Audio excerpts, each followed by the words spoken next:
우리 다 같이 88장을 찬송하면서 12월 첫째 주일, 대림절 둘째 주일 2부 예배를 시작하겠습니다. 찬송합시다.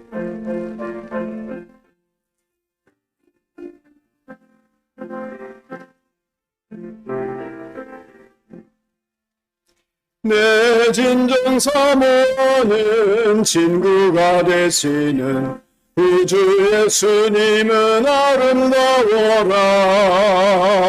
산 밑에 백합화요 빛나는 새벽별 주님 영원할 길 아주 없도다. 내 맘이 아플 적에 큰 위로 되시며 나 외로울 때 좋은 친구라. 주는 저 산 밑에 백합 빛나는 새벽별 이 땅 위에 비길 것이 없도다.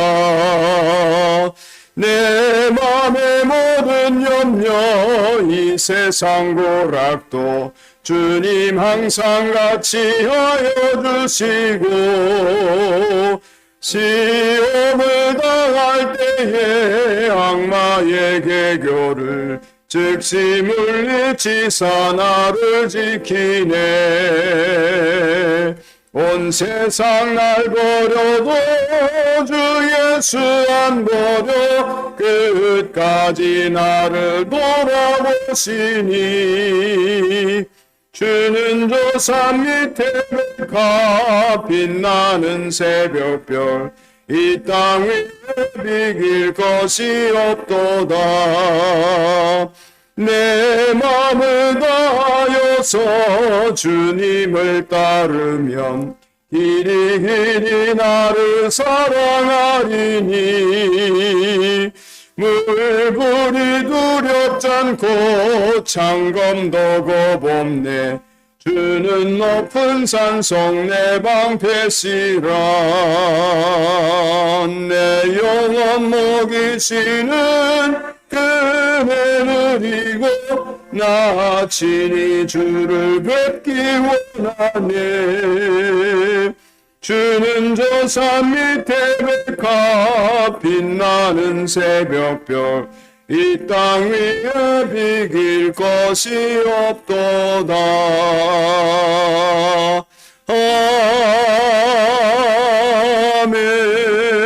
아멘. 가장 높으신 분의 보호를 받으면서 사는 너는 전능하신 분의 그늘 아래 머물 것이다. 나는 주님께 주님은 나의 피난처, 나의 요새, 내가 의지할 하나님이라고 말하겠다. 정녕 주님은 너를 사냥꾼의 덫에서 빼내주시고 죽을 병에서 너를 건져주실 것이다. 아멘. 사랑하는 하나님 아버지, 저희들이 대림절 둘째 주일 아침 예배당에 나와 혹은 온라인상으로 만군의 하나님을 예배하게 하시니 감사합니다.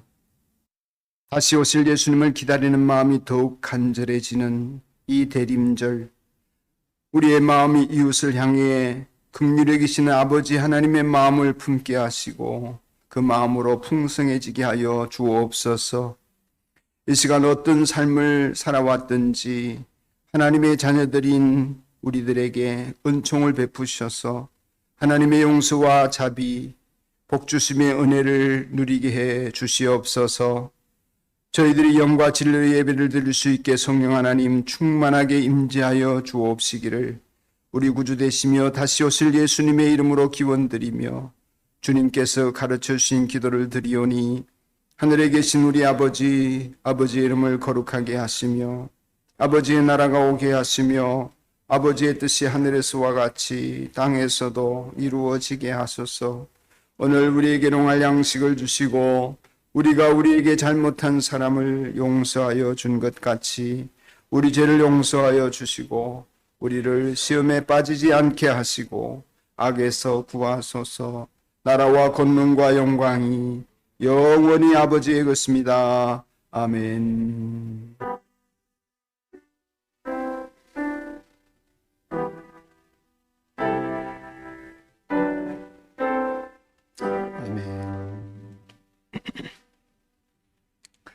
다 함께 주보 안쪽에 교회 소식을 보시면서 성도의 교제를 나누겠습니다. 오늘은 대림절 둘째 주일이고 행복의 길 은혜 나눔을 서석준, 최영일, 김보영, 정가림 네 분의 간증을 듣겠는데 정가림 자매는 일부 예배하셔서 밴드에 영상으로 올려드리도록 하겠고요. 세 분만 듣겠는데 아까 김보영 목련에도 얘기했지만 이분들이 다 집안 사람들입니다.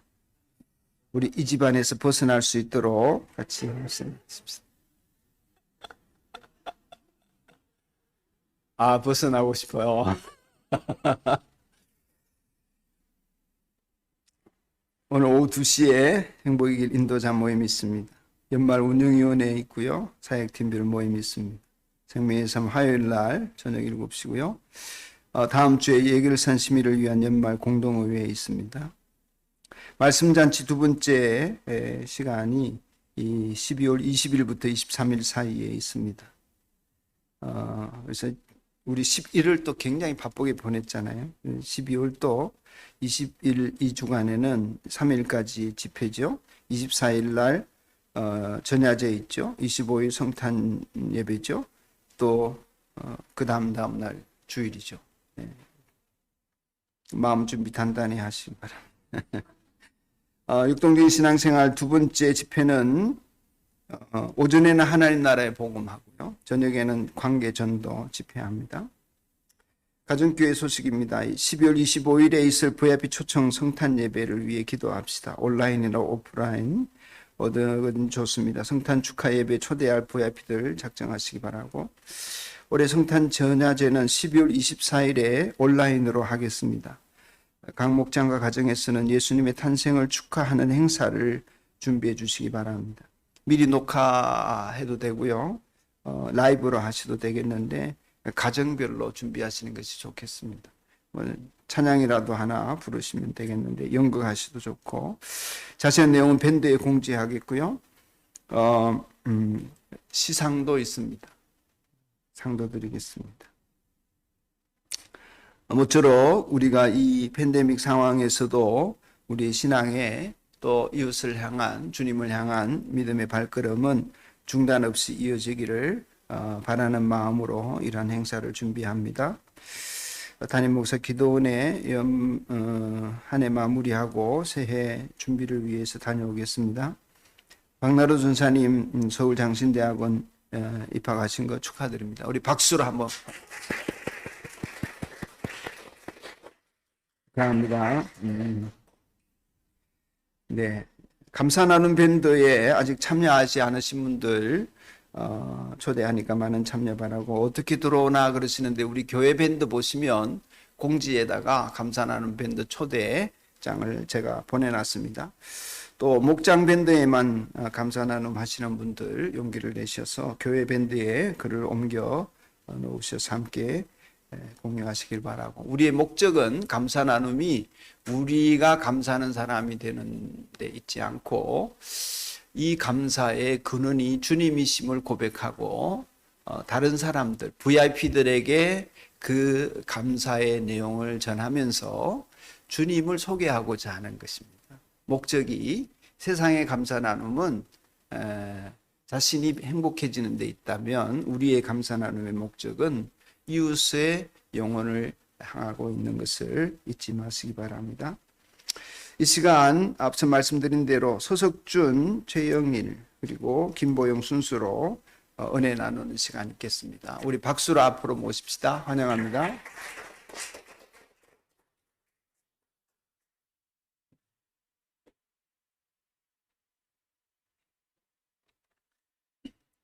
네, 헤브론 목장의 서덕준 목자입니다. 행복의 길을 인도자로 간증을 한다는 것이 참 이상합니다.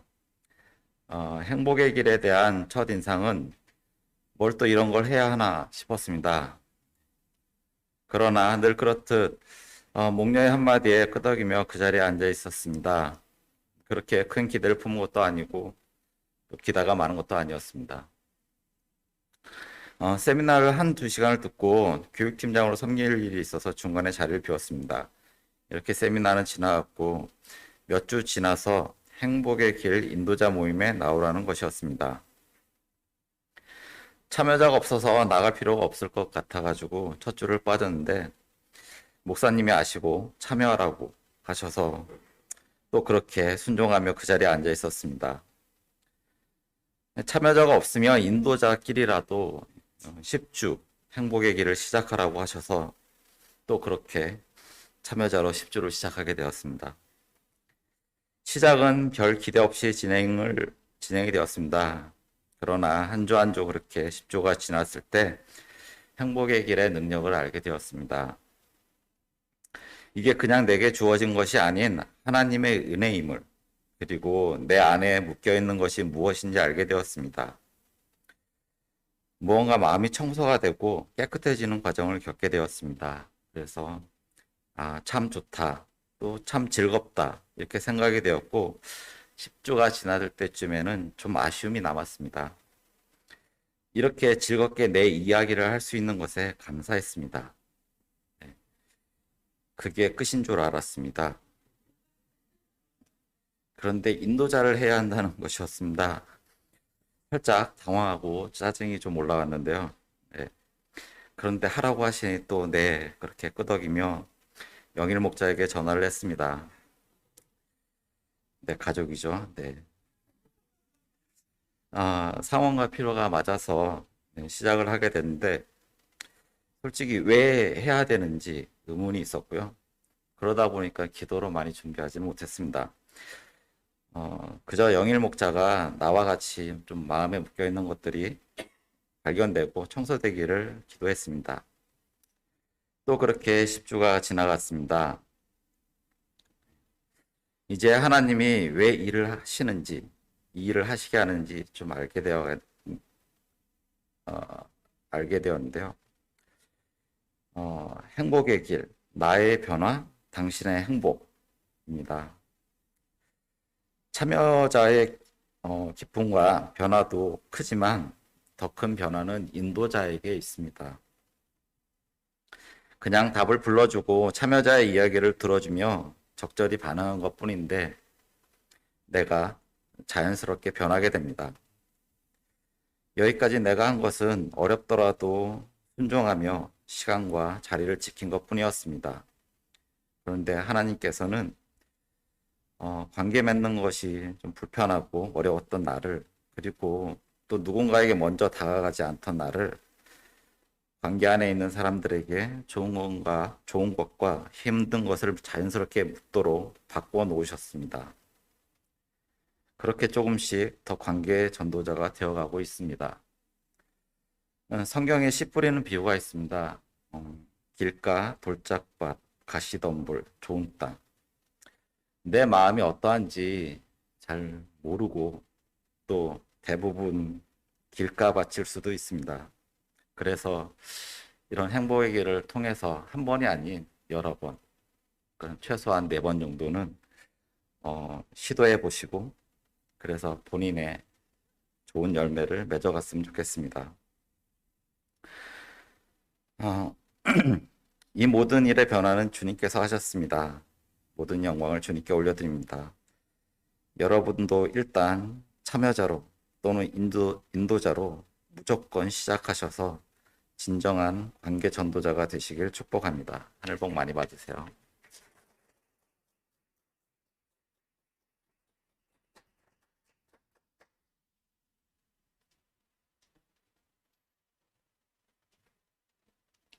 네, 안녕하세요. 행복의 길 참여자 필리핀 목장 최영일입니다. 우선 10주간 행복의 길을 잘 마칠 수 있도록 인도해 주신 하나님께 감사드립니다. 처음 오명교 목사님께서 저희 교회에 오셔서 세미나 시작하실 때 첫 시간에 참석했습니다. 리안이 어린 자녀를 돌봐야 해서 잠옷실에서 들었습니다. 그때 처음 강의를 집중을 못해서 그런지 모르겠는데 이게 뭔가 이런 느낌?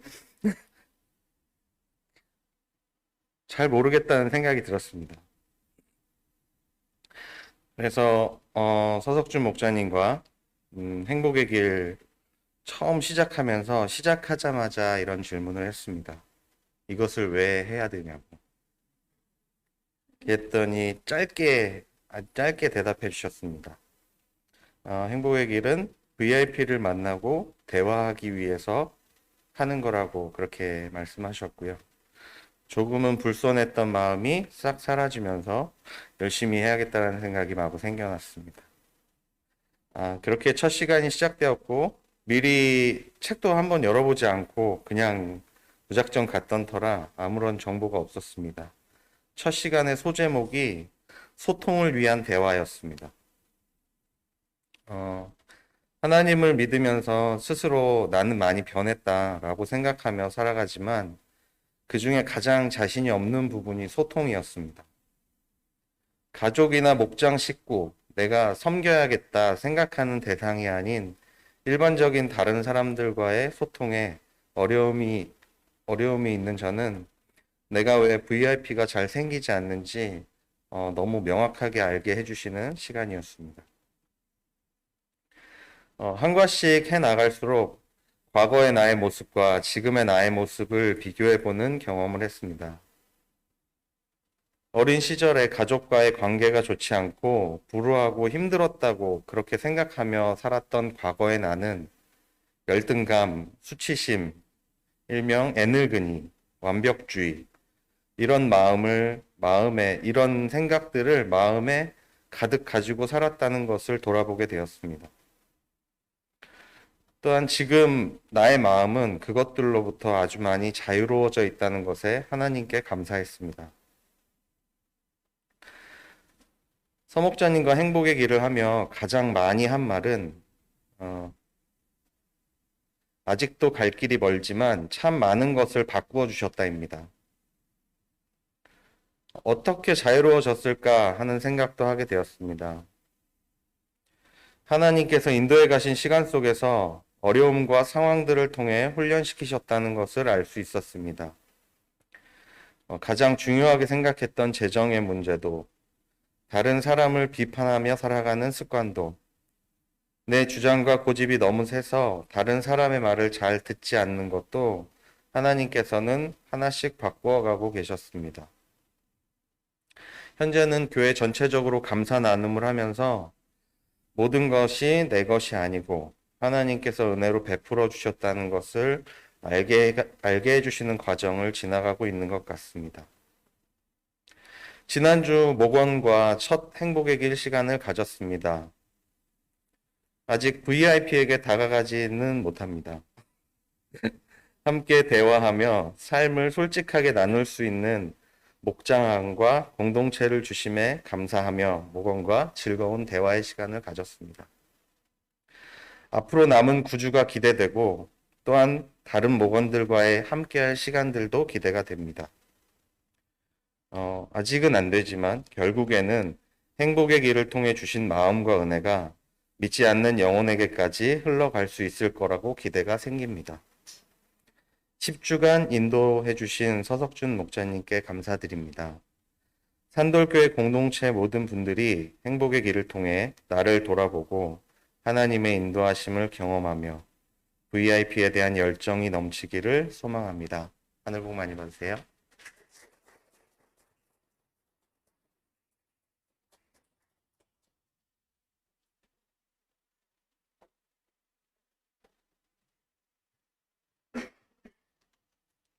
네, 반갑습니다. 필리핀 목장의 김보영 목녀입니다.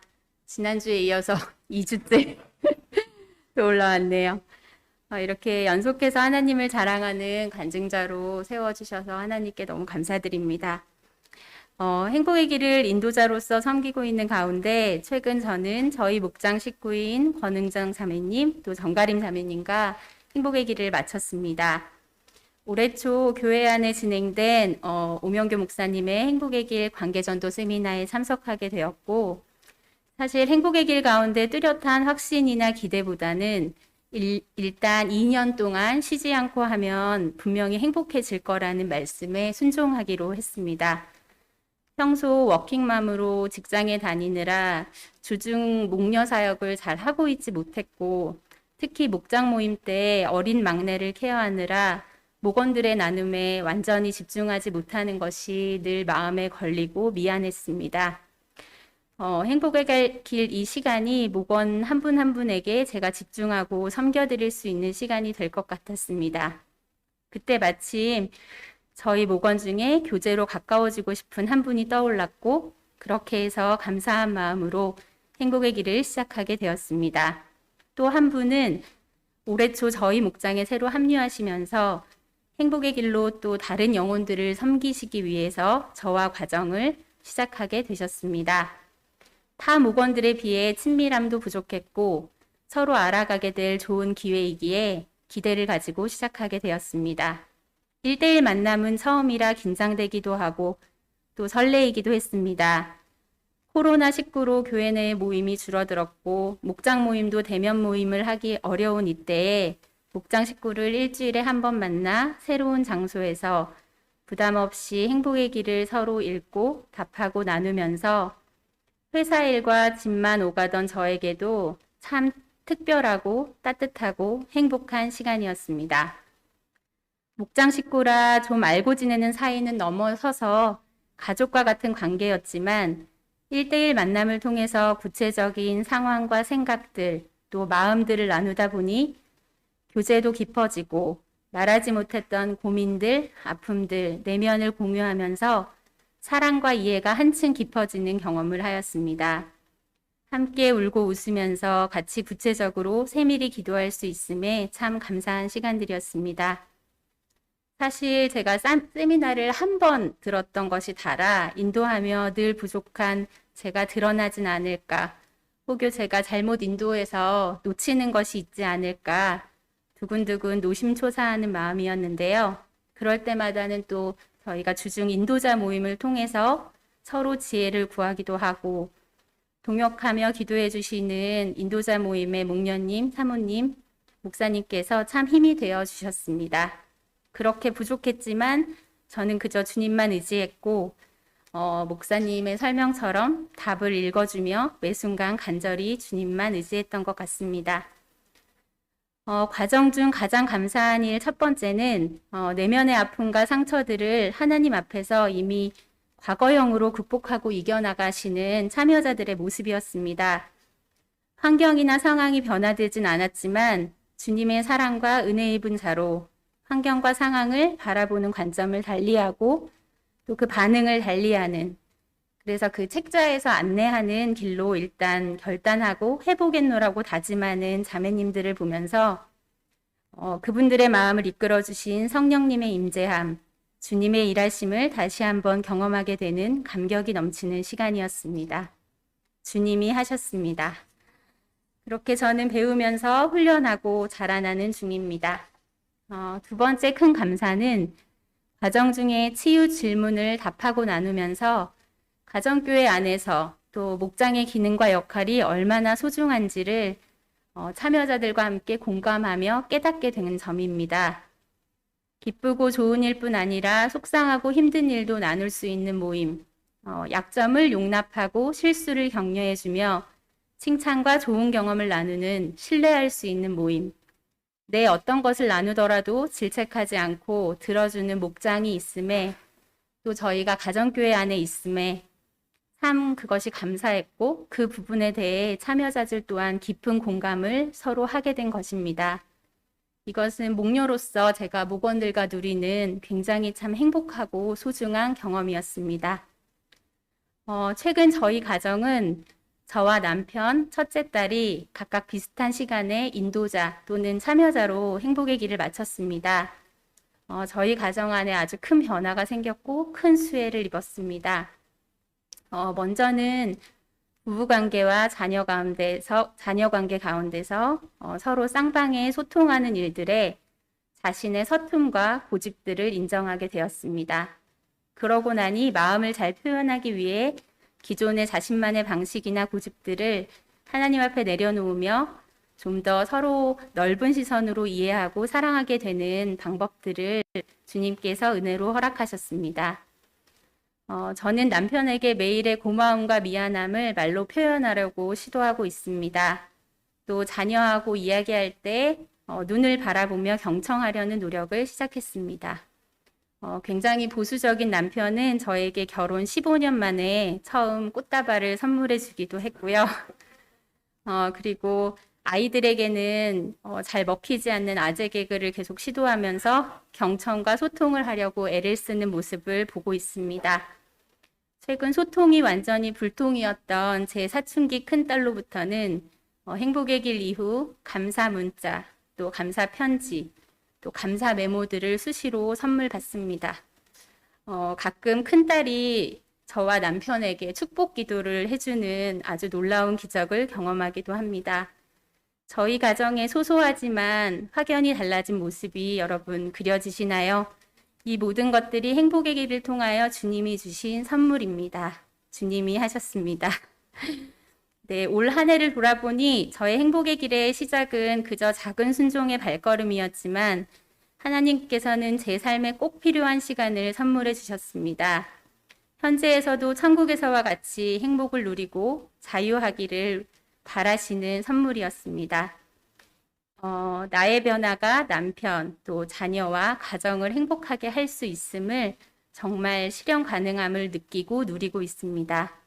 행복한 삶을 살아내도록 힘주시는 참 고마우신 아버지께 모든 영광을 올려드립니다. 매주 함께 저와 데이트해 주시고 저에게 믿음으로 내면의 이야기들까지 기꺼이 나눠주신 사랑스러운 저희 목장의 두 자매님께도 깊이 감사를 드립니다. 저의 지금 소망은 행복의 길 인도자든지 참여자로든지 행복의 길을 쉬지 않고 꾸준히 하는 것과 또 행복의 길을 통해 공감과 경청을 잘하는 사람이 되어서 공감과 경청이 필요한 사람들을 붙여주실 때 그 영혼들을 잘 섬겨서 제가 받은 주님의 사랑과 은혜를 전달해 드리고 싶습니다. 한돌교회 성도분들도 주님이 허락하신 이 특별한 선물을 함께 누리게 되시기를 소망하며 마치겠습니다. 하늘 복 많이 받으세요.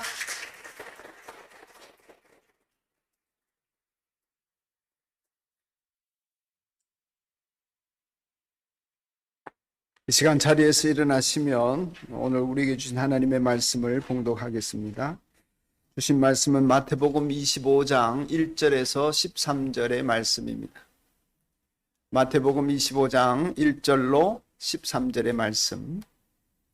이 계시의 말씀이 오늘 저와 여러분을 향하신 하나님의 음성으로 들려지기를 바랍니다. 그런데 하늘나라는 저마다 등불을 들고 신랑을 맞으러 나간 열 처녀에 비길 수 있을 것이다. 그 가운데서 다섯은 어리석고 다섯은 슬기로웠다. 어리석은 처녀들은 등불은 가졌으나 기름은 갖고 있지 않았다. 그러나 슬기로운 처녀들은 자기들의 등불과 함께 통에 기름도 마련하였다. 신랑이 늦어지니 처녀들은 모두 졸다가 잠이 들었다. 그런데 한밤중에 외치는 소리가 났다. 보아라, 신랑이다. 나와서 맞이하여라. 그때 그 처녀들이 모두 일어나서 제 등불을 손질하였다. 미련한 처녀들이 슬기로운 처녀들에게 말하기를 우리 등불이 꺼져가니 너희의 기름을 좀 나누어 다오 하였다. 그러나 슬기로운 처녀들이 대답을 하였다. 그렇게 하면 우리에게나 너희에게나 다 모자랄 터이니 안 된다. 차라리 기름 장수들에게 가서 사서 써라. 미련한 처녀들이 기름을 사러 간 사이에 신랑이 왔다. 준비하고 있던 처녀들은 신랑과 함께 혼인잔치에 들어가고 문은 닫혔다. 그 뒤에 나머지 처녀들이 와서 주님, 주님, 문을 열어주십시오 하고 애원하였다. 그러나 신랑이 대답하기를 내가 진정으로 너희에게 말한다. 나는 너희를 알지 못한다 하였다. 그러므로 깨어 있어라. 너희는 그날과 그 시각을 알지 못하기 때문이다. 아멘. 서로 눈을 마주치며 하늘 복 받으세요. 축복합시다. 하늘 복 받으세요. 하늘 복 받으세요. 하늘 복 받으세요. 하늘 복 받으세요. 승치는 이제 또 올라오셨군요. 아내를 보고 싶어서.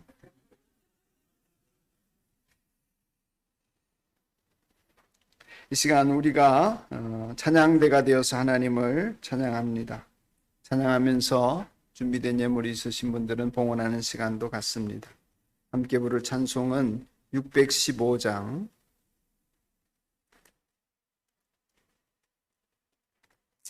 찬송합시다.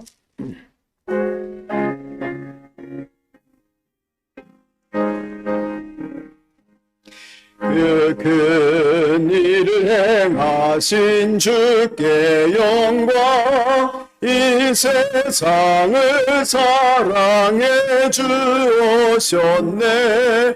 우리 죄를 위하여 죽으시사 저 영원한 생명 문 여시었네.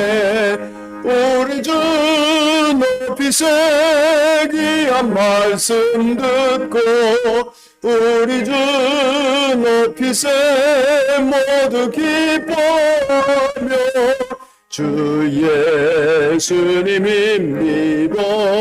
하나님께 그 행하신 그 역사 찬양하세. 그 큰 일을 행하신 하나님께 주 예수님이 나여 기뻐하네. 주님 우리가 만날 때엔 그 기쁨을 어디에 비하리요. 우리 주 높이세 귀한 말씀 듣고 우리 주 높이세 모두 기뻐하며 주 예수님입니다.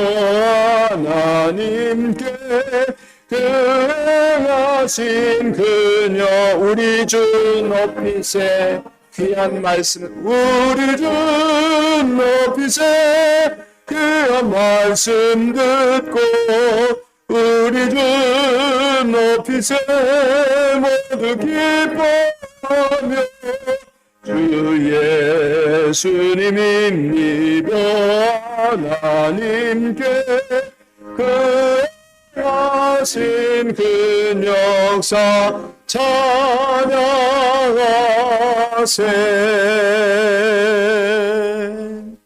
이 시간 장재호 목사님 나와서 기도 인도하겠습니다.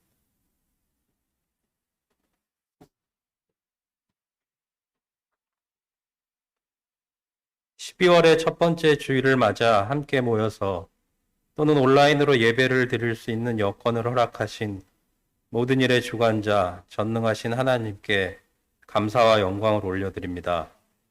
우리는 뼛속까지 죄인이며 매일매일 죄에 빠져 살아왔지만 그래도 주님의 말씀을 읽으며 찬양을 들으며 기도하며 죄에서 벗어나기 위해 애쓰는 삶을 살고자 노력했습니다. 부족한 죄인들의 치열한 삶의 현장을 함께하여 주신 주님의 사랑과 은혜에 다시 한번 감사를 드립니다. 지난 주간에 민서, 예은, 지연, 현규, 혜인이의 수능 시험이 끝났습니다. 준비 기간 동안 자신들을 위해서 기도해 주시고 격려해 주시고 응원해 주신 수많은 지체들의 관심과 사랑으로 많이 놀라고 감사했다는 고백을 수험생들을 통해서 듣게 하심을 감사드립니다. 받은 사랑과 은혜를 마음속에 오래도록 간직하며 살아가게 하시고 그 사랑과 은혜를 다른 선배와 후배들에게도 나누는 기쁨을 느끼게 하여 주시옵소서. 그동안 하나님으로부터 멀어져 있던 몸과 마음을 새롭게 하여 교회로 주님 앞으로 나아오게 하시고 주님의 은혜 안에서 공동체의 사랑 안에서 살아갈 수 있게 하여 주시옵소서. 결과를 온전히 주님께 맡깁니다. 앞으로 진로가 결정되는 과정 가운데에서도 하나님의 일하심이 선명하게 드러나는 시간이 되게 하여 주시옵소서. 행복의 길을 통하여 감사 나눔을 통하여 교회 안에 따뜻한 사랑과 기쁜 웃음이 넘쳐나는 복을 누리게 하여 주심을 감사드립니다. 그동안 교회를 탓하며 다른 사람을 정죄하며 교회를 건강하고 아름답게 바꾸어가는 일에 동참하지 못했던 방관자로 살아왔던 나 자신의 죄를 이 시간 고백하며 회개하오니 교회에 부어주시는 하나님의 사랑과 성령님의 일하심에 감사하며 자발적이고도 기쁜 마음으로 동참할 수 있는 능력을 주시옵소서. 다른 사람의 약점과 허물을 수용하고 아픔을 함께 슬퍼하며 기쁨을 함께 나누는 진정한 사랑의 공동체, 가족 공동체로 우리 산돌교회가 다시 태어날 수 있게 하시고 감사 나눔을 함께하는 한 사람 한 사람이 넘치는 기쁨과 행복을 주변에 전하는 관계 전도자로 성장하게 하여 주시옵소서.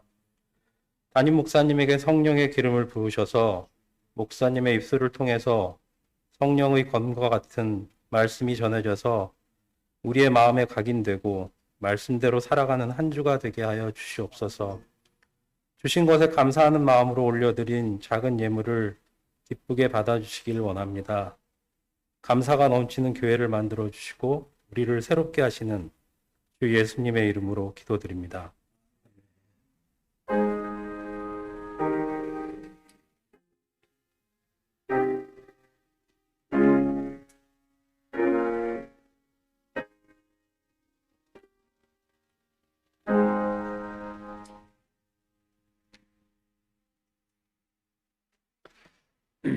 해마다 12월과 함께 대림절이 오면 교회 절기상으로는 새로운 시작이지만 또한 마지막을 생각하게 됩니다. 연말이어서 그렇지만 예수님 다시 오실 날 세상의 마지막 때가 생각나지 않을 수 없는 그러한 시기에 주님께서 우리가 마지막 때를 생각할 수 있도록 그렇게 생각을 열어주시고 기회를 주신다는 것이 큰 은혜라고 여겨집니다. 조금이라도 지혜로울 수 있기 때문입니다. 우리 그리스도인의 신앙생활은 그 끝이 잔치다 누누이 말씀을 드립니다. 물론 과정에서도 축제가 있고 기쁨이 있고 감사가 있습니다만은 모든 인생이 다 끝났을 때에 우리가 기쁘게 하나님 나라의 영광에 참여하는 잔치가 우리를 기다리고 있다는 것입니다.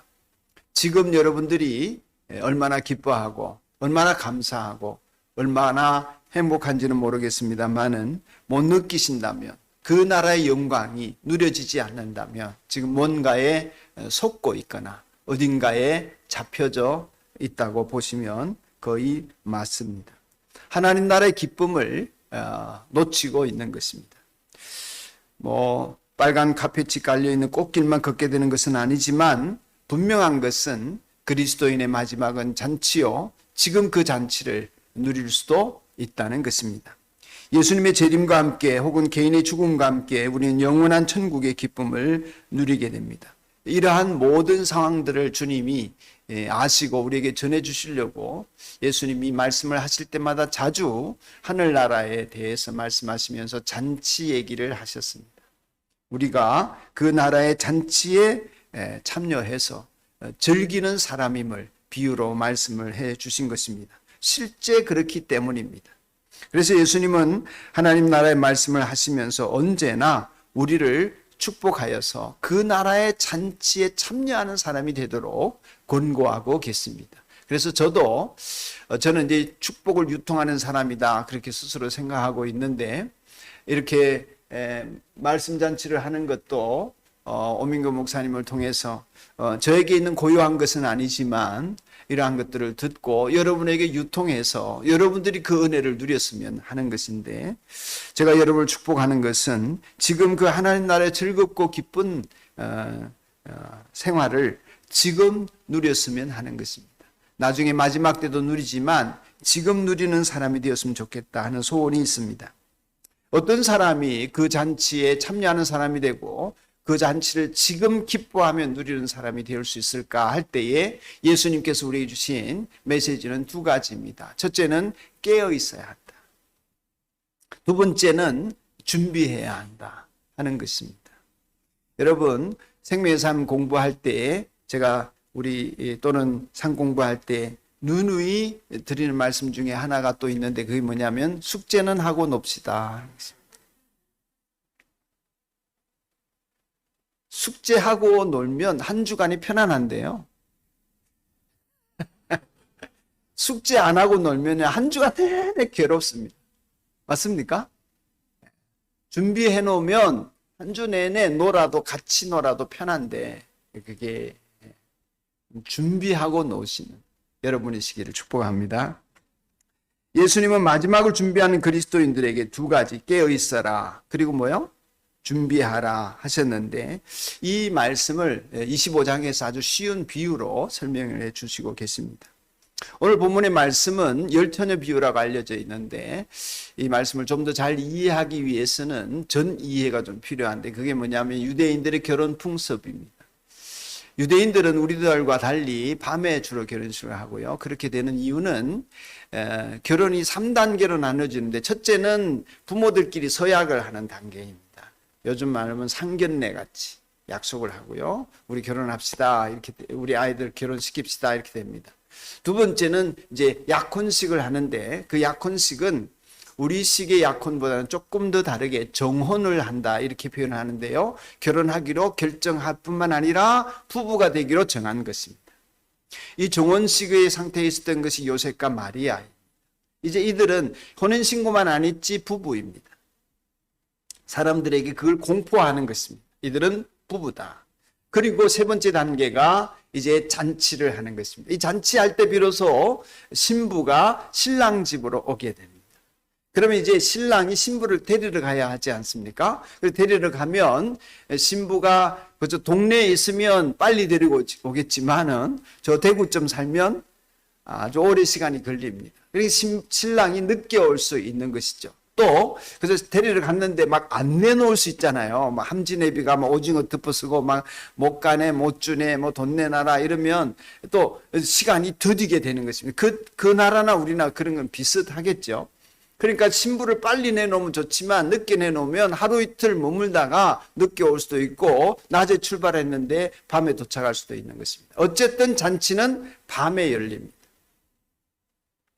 그런 잔치의 풍습 속에서 신랑과 신랑 친구들이 신부를 데리고 가서 돌아오면 이제 신랑 집에서 잔치가 크게 벌어지게 되는 것입니다. 그때 이제 이 신랑을 맞이할 사람들이 동네 어귀에 나가가지고 등불을 밝혀 들고 이제 조명을 비춰주면서 춤추면서 뭐 풍악을 울리면서 이제 신랑 집에 잔치하러 들어오지 않겠습니까? 그렇게 이제 신랑을 기다리는 열처녀가 있었다는 얘기죠.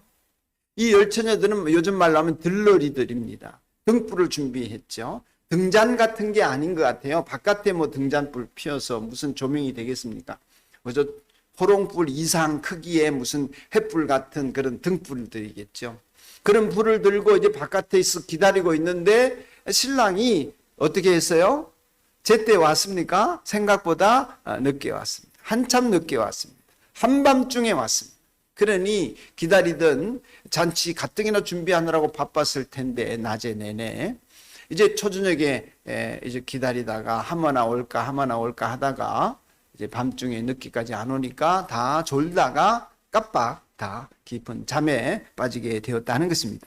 그런데 이제 늦게 신랑이 도착한 거죠. 마을 어귀에 오니까 신랑이다 왔다 맞이하여라. 그러니까 화들짝 놀래가지고 뭐 온몸 매무새 다지고 뭐 이렇게 기름 준비해서 이제 횃불을 더 불을 밝히려고 하는데 슬기로운 처녀들에게는 등불이 환히 켜지면서 밝혀지는데 미련한 처녀에게는 따로 기름 준비가 안 되어서 밝힐 등불이 꺼져가는 것입니다. 그래서 등불에 늘 기름을 좀 빌려달라 이러니까 같이 꺼질 수가 있으니 못 빌려준다. 우리 같이 쓰기에는 부족하다. 기름 장수한테 가서 사서 와라. 이러는 와중에 신랑은 오고 미련한 처녀들은 기름을 사러 가고 신랑은 잔치집으로 들어가고 그리고 슬기로운 처녀들은 그 잔치에 참여하고 그런데 미련한 처녀는 잔치 자리에 참여하지 못했다 하는 것입니다. 여러분 슬기로운 처녀든 미련한 처녀들이든 이 들러리들은 차이점이 있지요. 미리 준비하고 기름 등불을 준비한 사람과 그렇지 않은 사람, 잔치에 참여한 사람과 참여하지 못한 사람, 단호하게 거절하고 막연하게 낙관해서 잘 되겠지 했으나 어처구니 없게도 잔치에 참여하지 못하고 그런 차이점이 있는데 미련한 처녀들은 이든지 슬기로운 처녀들이 공통점이 한 가지 있습니다. 그게 뭡니까? 같이 기다리다가 졸았다 하는 것입니다. 조는 정도가 아니라 잤다는 것입니다. 여러분 오늘 말씀의 초점은 이 미련한 다섯 처녀들이 이 혼인잔치에 참여하지 못한 것에 좀 맞춰서 얘기를 해보려고 합니다. 그들이 참여하지 못하게 된 결정적인 모습은 어디에서 찾을 수 있습니까? 첫째, 기름이 준비되지 않았다. 기름이 준비되지 않았다. 두 번째는 신랑이 안 받아줬다는 것입니다. 기름 없어도 좀 받아주지. 그래서 여러분들 이 말씀을 읽으면서 어쩌면 여러분 생각 속에서 야 째째하다 신랑 잔치면 거지도 와서 먹는 법인데 왜 이러나.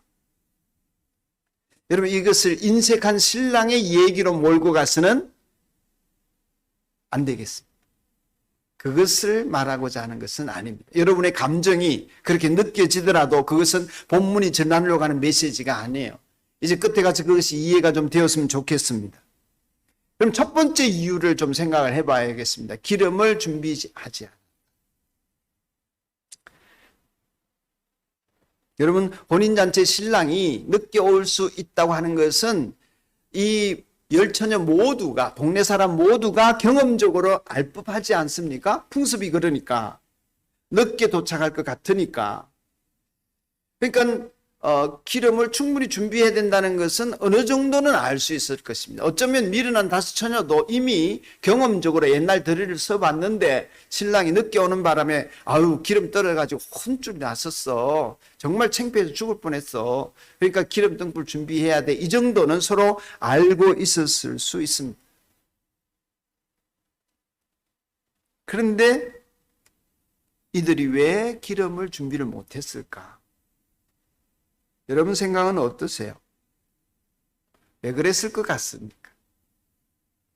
첫째 생각할 수 있는 것은 얘들이 다 덤벙대는 성격이야. 그래서 엄벙덤벙 하다가 그냥 급하게 그냥 등불을 하나 들고 쫓아 나오기는 했는데 자기 머리는 신경 쓰고 옷에는 신경 썼는데 등불에는 별로 신경을 못 썼어. 잘 잊어먹었어. 성격이. 예? 어떻게 생각하세요? 만약에 성격이나 기질이 잘 잊어먹고 덤벙대고 이러다가 천국 못 갔어. 진짜 억울한 거예요. 하나님 만약에 그런 걸로 판단하신다면 이 하나님 진짜 문제 있어요 하고 생각할 수 있습니다. 그러니까 여러분의 성격이나 여러분의 기질은 하나님의 심판의 기준이 아니에요. 자꾸 그렇게 그렇게 자꾸 여러분을 갈구지 마세요. 그건 하나님이 여러분에게 주신 선물이에요.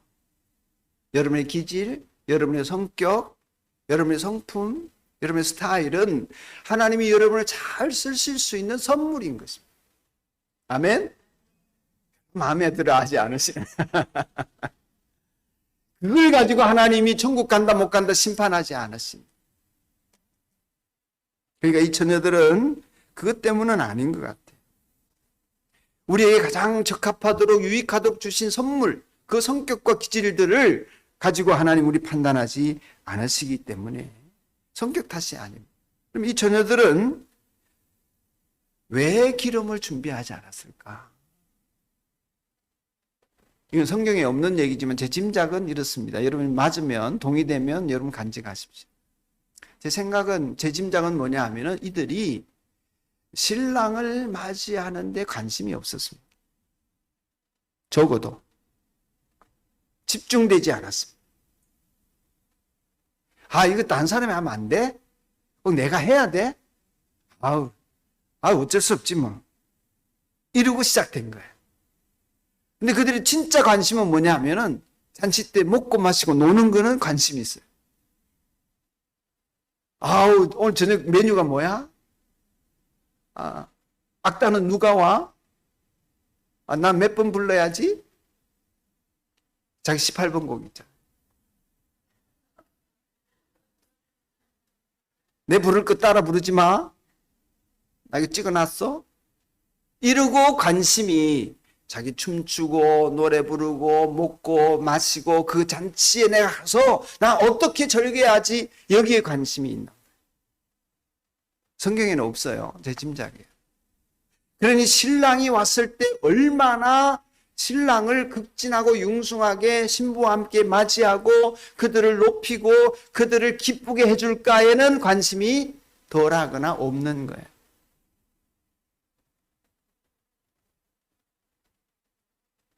정말 신랑과 신부를 맞이할 생각이 있었다면, 정말 이 잔치를 빛내는 들러리로서 역할을 하고 싶었다면 기꺼이 기름을 준비했을 것입니다.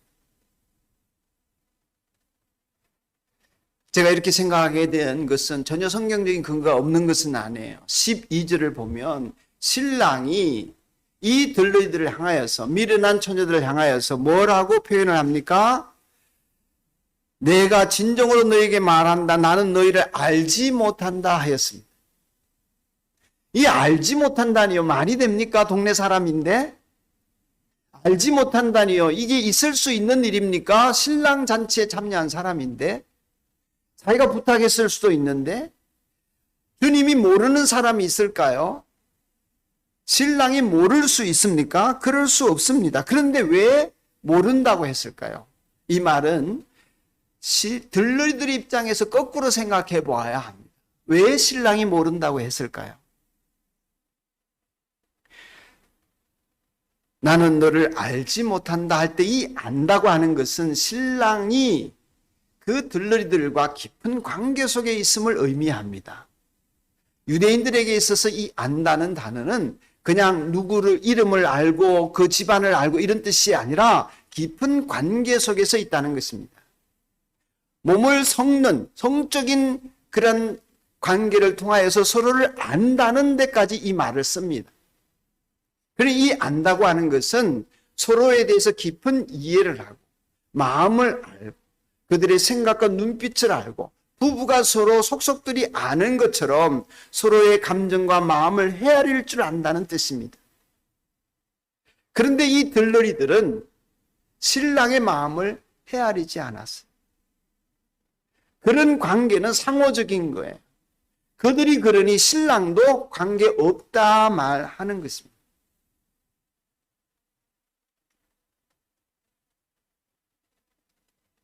신랑을 알려고 하지 않고 그를 용의도 없는 이 미련한 다섯 덜러리들은 결국에는 신랑의 잔치에서 먹고 마시고 혜택을 누리고 즐거움을 얻을 것은 생각했지만 신랑과의 관계, 그래서 그를 높이고 존중하고 그가 빛나고 그가 이 잔치를 결혼을 잘 치를 수 있도록 할 때에 치를 수 있으려면 내가 무엇을 준비하고 어떻게 해야 되는지 생각이 없었던 것입니다. 신앙생활은 관계라고 했죠. 신앙생활을 잘하고 못하는 것은 하나님과의 관계, 이웃과의 관계가 어떤지를 봐야 된다고 그랬죠. 관계가 없었다는 말, 이건 누구와 같습니까?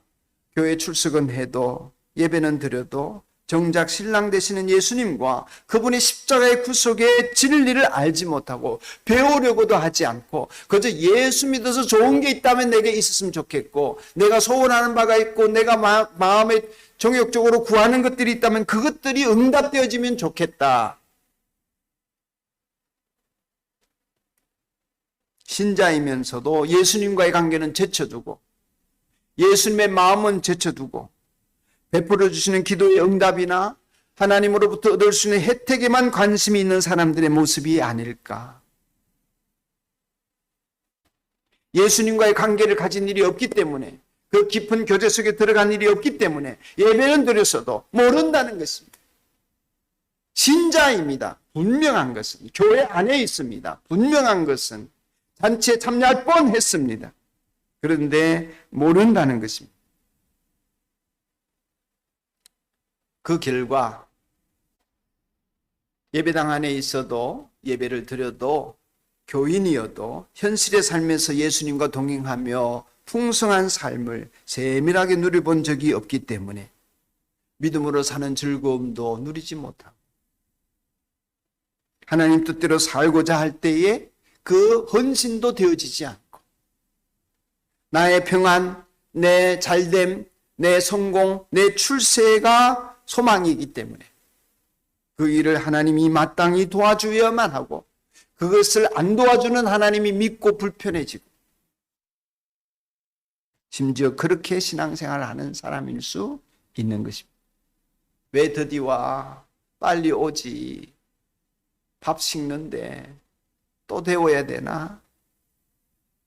이쪽에만 관심이 있는.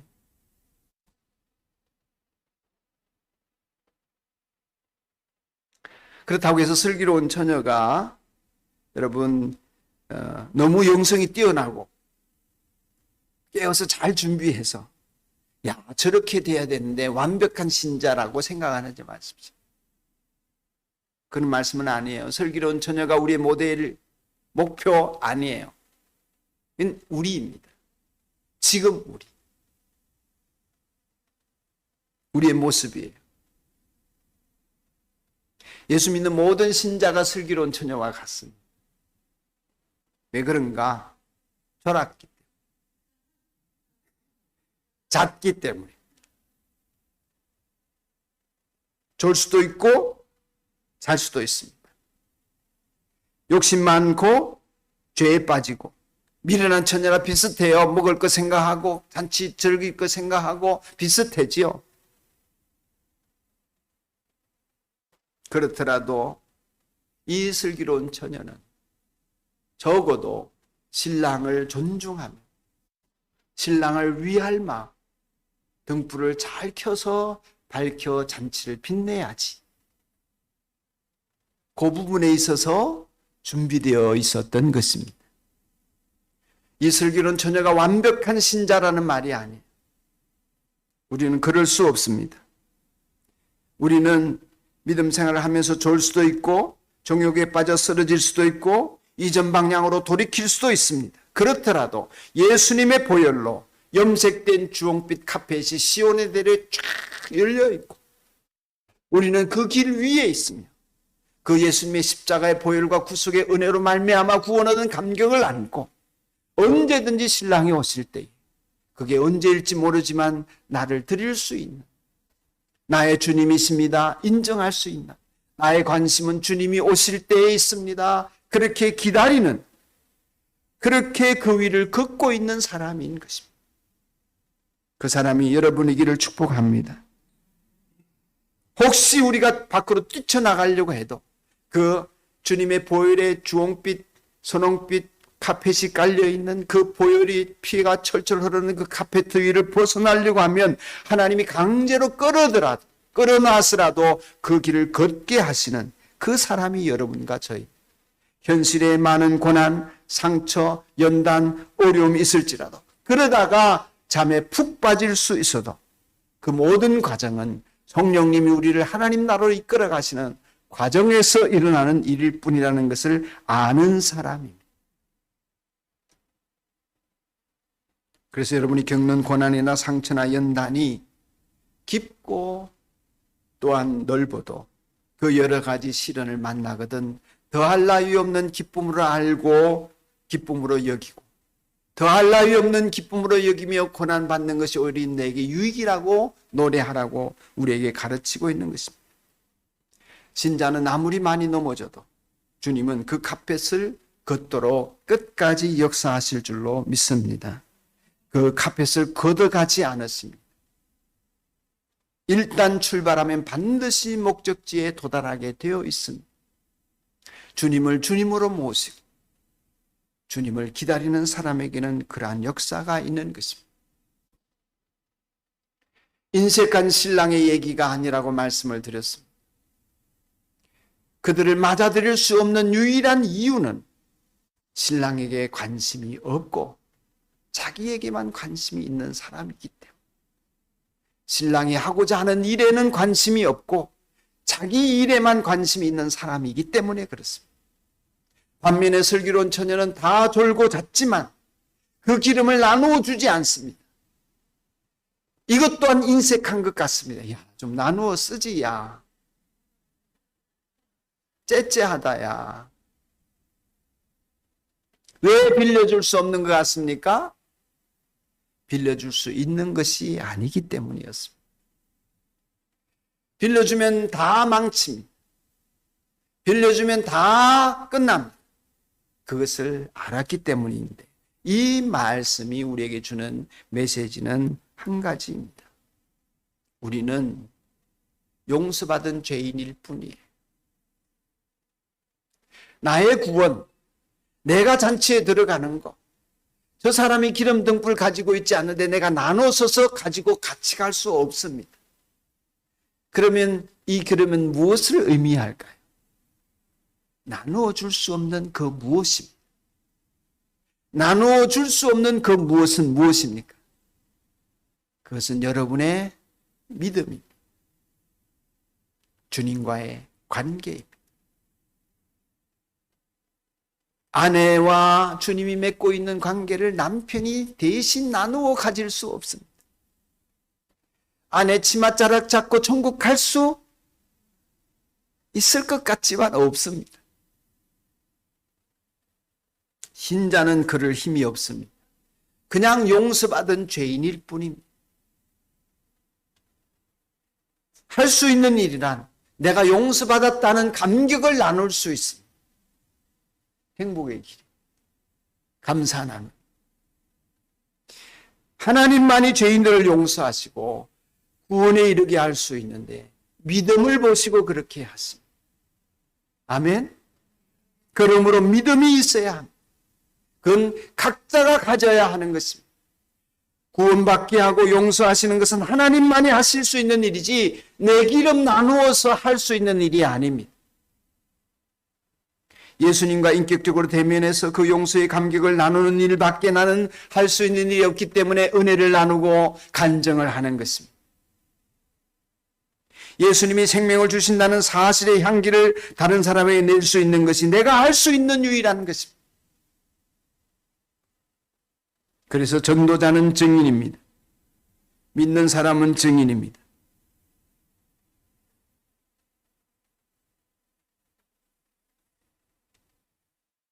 우리의 믿음은 예수님의 십자가의 그 무한하고도 무조건적이며 일방적인 사랑 앞에 완전히 항복하는 것입니다.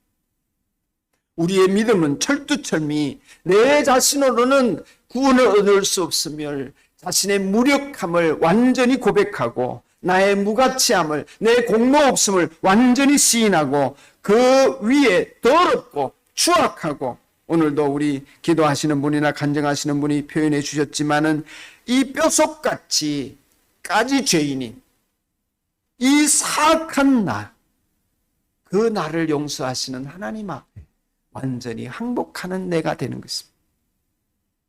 그래서 나의 관절과 고수를 찔러 쪼개기까지 하시는 그 주님 앞에 벌거벗겨진 채 십자가의 진리 말씀 앞에 완전히 엎드려져서 겸손해지는 그 순간 우리는 혼인잔치에 참여한 사람으로 그리스도의 참 생명과 그 하늘나라의 잔치의 풍성함을 부음받아서 새 사람으로 인생을 살게 되어지는 것입니다. 나라는 존재가 완전히 십자가의 복음으로 뒤집어 씌워져서 그 복음 안에서 새롭게 살아가는 것이 그리스도인입니다. 그래서 예수님이 없다는, 예수님이 안 계신다, 그 자체가 나에게는 죽음이요 고사요, 그 자체가 나에게는 절망임을 절감하고 그분만이 내 인생의 소망임을 고백하며 그분이 내 인생의 전부임을 고백하는 사람이 그리스도인.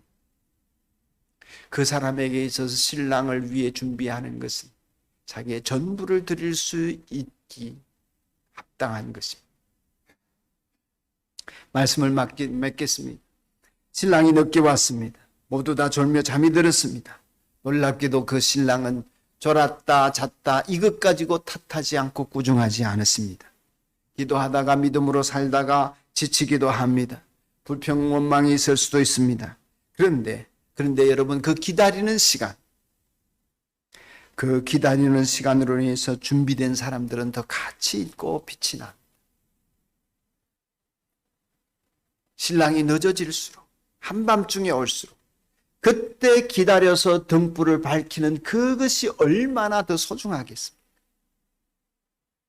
얼마나 더 가치 있어 보겠습니까? 얼마나 더 환히 빛나겠습니까? 그러므로 여러분의 인생의 어떤 어려움 때문에 오랜 기다림이 필요한 것 같아 너무 지치고 쓰러질 때가 있습니까? 때로 억울한 일 당해서 너무너무 억울하고 분한데 이 억울함이 풀리지 않아 오래 가고 있어서 여러분이 괴로우십니까? 제가 지난 한 주간에 그런 생각을 했습니다. 억울하면 감사해야 되겠다. 억울하면 감사하십시오. 하늘의 상급이 클 것입니다. 그 억울함 풀어달라고 하나님 앞에 저 원수를 갚아달라고, 죽여달라고, 미안, 이거 삭제할 수 없나? 그러지 말고 그 억울함을 감사하십시오. 그 억울함 때문에 여러분은 하늘에서 별과 같이 빛날 것입니다. 주님의 이름으로 손해보고 주님의 이름 때문에 겪은 그 억울함, 그것 때문에 여러분은 진주와 같이 아름다울 것입니다. 그 억울함이 하늘의 상급이 되고 면류관이 되는 것입니다. 쉽지 않은 남편, 아내 구원하는 것, 가정의 복음화, 진주가 상처가 클수록 아름다운 것처럼 여러분 슬기로워야 합니다. 예수님의 마음이 무엇일까?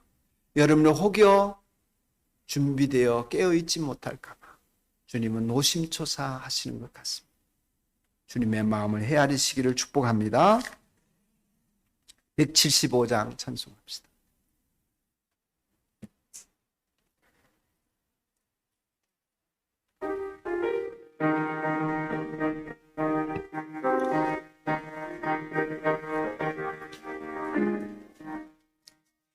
신랑 되신 예수께서 다시 오실 때 밝은 등불 들고 나갈 준비됐느냐? 그날 밤에 주님 맞을 등불이 준비됐느냐? 예비하라.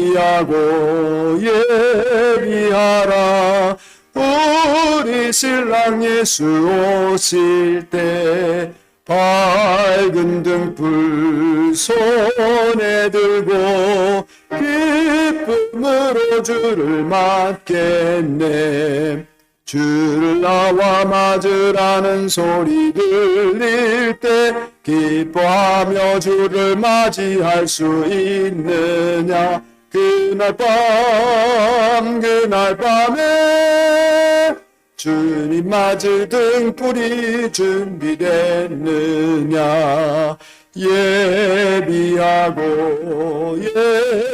예비하라.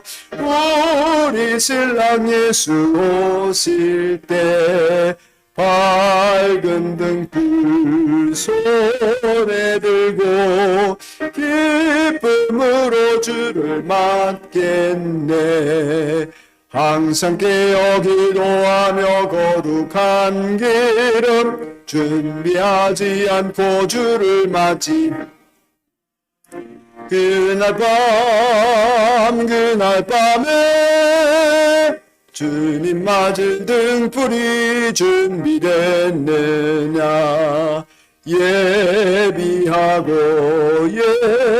예비하라. 우리 신랑 예수 오실 때 밝은 등불 손에 들고 기쁨으로 주를 맞겠네. 그날 밤에 영화로운 혼인잔치에 기뻐하며 할렐루야 찬송 부르리. 그날 밤에 주님 맞을 등불이 준비됐느냐.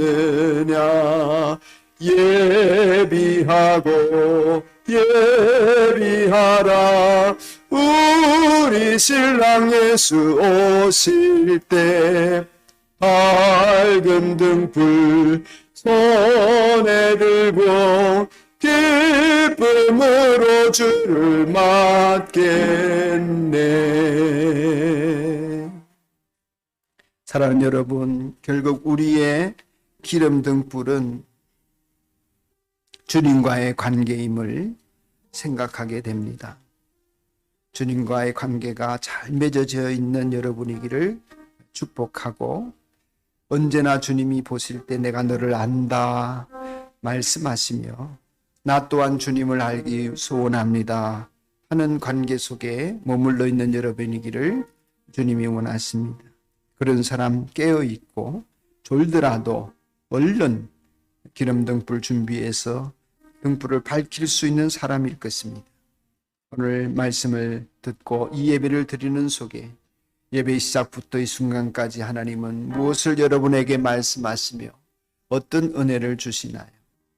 주님 앞에서 회개할 것들이 무엇이며 주님이 내게 하라 하시는 일이 무엇입니까? 또한 주님께서 어떤 길을 걷기를 원하십니까? 여러분 각자에게 오늘 내게 주신 말씀을 하나님께 고백하며 올려드립시다. 여러분의 마음을 주님이 받아주시고 성령님께 구하면 여러분 그 마음대로 살 수 있도록 능력을 주실 것입니다. 우리 조용히 한 1분 동안만 결단의 시간, 헌신의 시간을 가집시다. 기도하겠습니다. 조용히 기도합시다.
하나님과의 관계에는 소홀히 하면서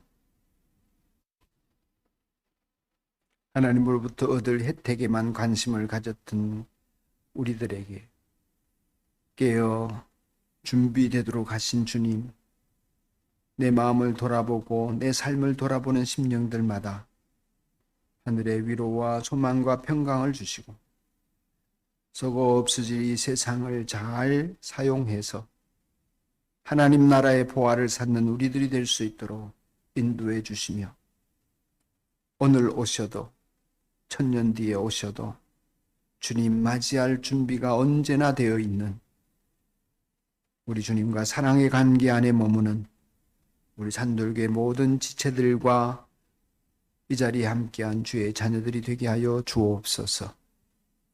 이제는 우리 주 예수 그리스도의 은혜와 하나님의 크신 사랑과 성령의 교통하심이 대림절 둘째 주일 주님이 주시는 은혜를 안고 세상을 향하여 나아가는 주의 백성들 머리 위에 지금부터 영원까지 함께 있을지어다. 아멘.